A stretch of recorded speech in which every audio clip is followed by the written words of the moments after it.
الحمد لله رب العالمين والعاقبة للمتقين ولا عدوان إلا على الظالمين وأشهد أن لا إله إلا الله ولي الصالحين وأشهد أن سيدنا وحبيبنا محمدا عبده ورسوله وصفيه من خلقه وخليله البشير النذير الداعي إلى الله بإذنه والسراج المنير. اللهم صل وسلم وبارك على سيدنا محمد عبد الله القائم بحق الله ما ذاق أمر إلا فرجاه الله. Chers frères, chères sœurs, salam alaikum wa rahmatullah. Aujourd'hui, je veux parler d'un sujet très important, c'est le mariage en islam, la vie conjugale en islam. Pourquoi parler de ce sujet? Parce que de nos jours, comme vous le savez, je ne vous apprends rien, dans nos rangs, nous musulmans de France ou en Europe, il y a beaucoup d'échecs du mariage, qu'on appelle les mariages musulmans. Il y a beaucoup d'échecs, il y a beaucoup de ruptures. Et on est en droit de s'interroger sur ce échec-là. Pour quelle raison? Est-ce qu'on a une bonne conception du mariage en islam? Ou bien nous avons juste une vision un peu sommaire de ce que c'est que le mariage? C'est un grand privilège, c'est un grand bienfait que Dieu subhanahu wa ta'ala a fait que la première partie des genres humains, l'homme ou la femme, trouve paix, sérénité, tranquillité, paix intérieure, stabilité auprès de l'autre partie, de l'autre moitié des genres humains, l'homme ou la femme bien sûr. Dans les versets coraniques, il est ainsi. Parmi les signes de Dieu, parmi ces signes, c'est que Dieu a fait que les deux époux trouvent paix intérieure, stabilité de l'âme lorsqu'ils se rencontrent, lorsqu'ils veulent vivre ensemble et avancer dans le chemin de Dieu. Et que Dieu, bien sûr, met de la miséricorde et de la tendresse entre les deux. Ça, c'est la première des choses. Une deuxième chose, c'est que le mariage en islam, il a été qualifié dans le Coran par une terminologie qui est importante. Et cette terminologie, Dieu l'a utilisée pour le mariage et de même manière, il l'a utilisée en parlant des prophètes de Dieu, des hommes de Dieu par excellence. Dieu a appelé le mariage dans le Coran Bil al-Mithaq al-Ghalid. C'est un pacte solide, un pacte solennel, très important. Et cette terminologie, dans Surat An-Nisa, Surat les femmes, Dieu dit Atakhudunahu wa qad afda ba'dukum ila ba'din wa akhadna minkum mithaqan ghalida. Donc Dieu l'a qualifié le mariage, les liens du mariage, par ce pacte solennel. Et lorsqu'il a parlé des prophètes dans Surat les coalisés, Surat al-Ahzab, il a dit wa akhadna minkum mithaqan ghalida. C'est-à-dire le pacte qu'il y a entre Dieu et les hommes de Dieu par excellence, c'est un pacte aussi qui est solide. Donc ça, c'est dans la conception. Lorsqu'on a l'intention de se marier, lorsqu'on veut se marier, lorsqu'on décide de se marier, l'objectif, c'est de s'épanouir dans sa foi, c'est de s'épanouir dans sa vie.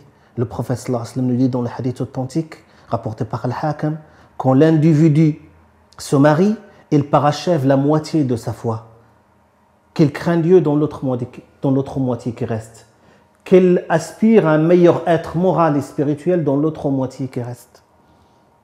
Donc l'objectif, c'est justement de parachever sa foi, c'est de cheminer vers Dieu, c'est de préparer ce long voyage vers la rencontre ultime avec Dieu, afin que, à cette rencontre, Dieu nous annonce la bonne nouvelle, nous annonce cette annonciatrice, Udkhulul jannata antum wa azwajukum tuhbarun, comme dit Dieu dans Surat Az-Zukhruf, rentrez au paradis, vous et vos époux bien accueillis.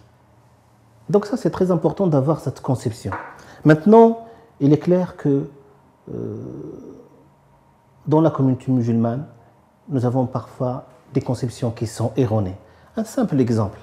Vous prenez nos frères et nos sœurs quand ils veulent se marier. La première des choses à faire, bien sûr, nous n'avons pas de conception claire. Nous rejetons le modèle traditionnel de nos parents, ainsi que le modèle occidental. En tant que musulmans, on cherche à se rapprocher de nos sources. Donc on cherche dans les livres musulmans s'il y a quelque chose. Et malheureusement, dans les livres qui parlent du mariage en islam, que ce soit ça enferme le mariage dans les droits et les devoirs. Alors que les droits et les devoirs, de chacun, ont été mis dans le fiqh, dans le droit musulman. En cas de litige, le médiateur pourra répartir les torts, pour rappeler à chacun ses devoirs, ses droits et ses devoirs. Ce n'est en aucun cas une codification de la vie conjugale. Donc ça, c'est un premier constat. Un deuxième constat, c'est que parfois, on se fait des films. Il n'y a pas de recette toute prête. Tout est à construire, tout est à bâtir. Relever le défi de vivre à deux, c'est une entreprise qui demande de l'effort, de la patience, de la compréhension, de l'homogénéité. Et c'est ce que je vais essayer, Inch'Allah Ta'ala, de parler dans le reste de mon intervention. Je crois que la première des choses, la question de l'amour. En islam, ce n'est pas une question qui est taboue. Ce n'est pas une question dont on ne devrait pas parler. Au contraire, c'est une question qui est omniprésente. La question des sentiments, c'est quelque chose de très important. Malheureusement, dans nos traditions rétrogrades, parfois, nous avons intégré inconsciemment dans nos têtes qu'il ne faut pas parler de ces choses-là, qu'il est rare d'entendre quelqu'un dire à l'autre « je t'aime ». Alors que le prophète sallallahu alayhi wa sallam, dans ses enseignements, le prophète sallallahu alayhi wa sallam, dans sa manière d'être, nous a enseigné autre chose. Le hadith rapporté par Al-Bukhari, selon Aïcha radhiyallahu anha, Aïcha a interrogé le prophète sallallahu alayhi wa sallam. Il l'a interrogé et lui dit « Comment est ton amour pour moi ?» Comment il est ton amour pour moi? Et le prophète sallallahu alayhi wa sallam la rassure et lui dit « Il est aussi fort, aussi solide, tel le nœud d'une corde, qu'il est difficile de dénouer. » Et à chaque fois, Aïcha répétait cette question au prophète sallallahu alayhi wa sallam, et parfois il l'interrogeait et dit « Comment il est le nœud ?» Ça veut dire comment il est. Est-ce que ton amour, il est toujours le même? Et le prophète sallallahu alayhi wa sallam nous dit « Toujours inchangé, comme au premier jour. » C'est très important. Nous avons d'autres hadiths où le prophète sallallahu alayhi wa sallam ne se gênait pas, même quand on l'interrogeait devant les gens, devant les compagnons.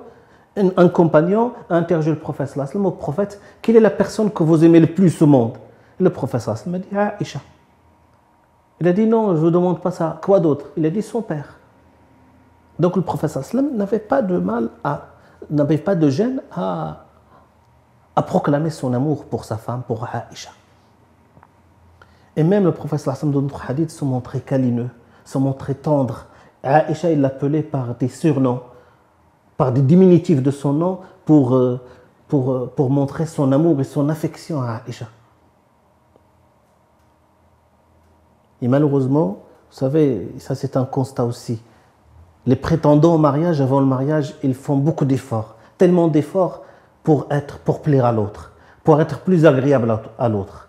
Mais malheureusement, dès que le mariage est conclu, à ce moment-là, on ne fait pas attention à notre manière de s'habiller, à notre manière de parler, à notre manière de s'adresser à l'autre. Les habitudes changent.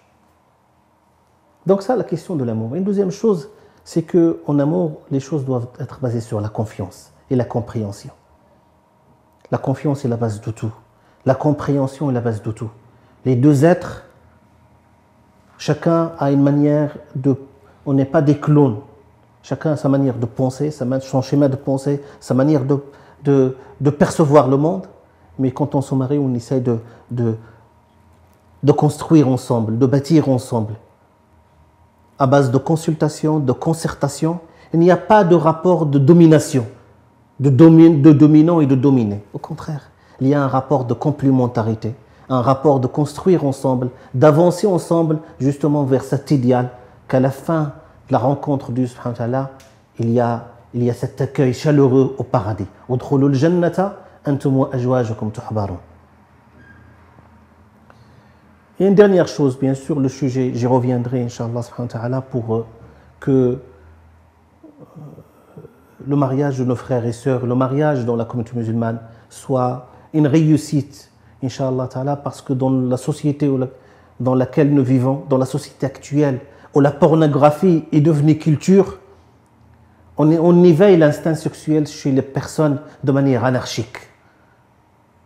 Et on entend ici ou là qu'il faut multiplier les expériences, multiplier les conquêtes, avoir les relations passagères.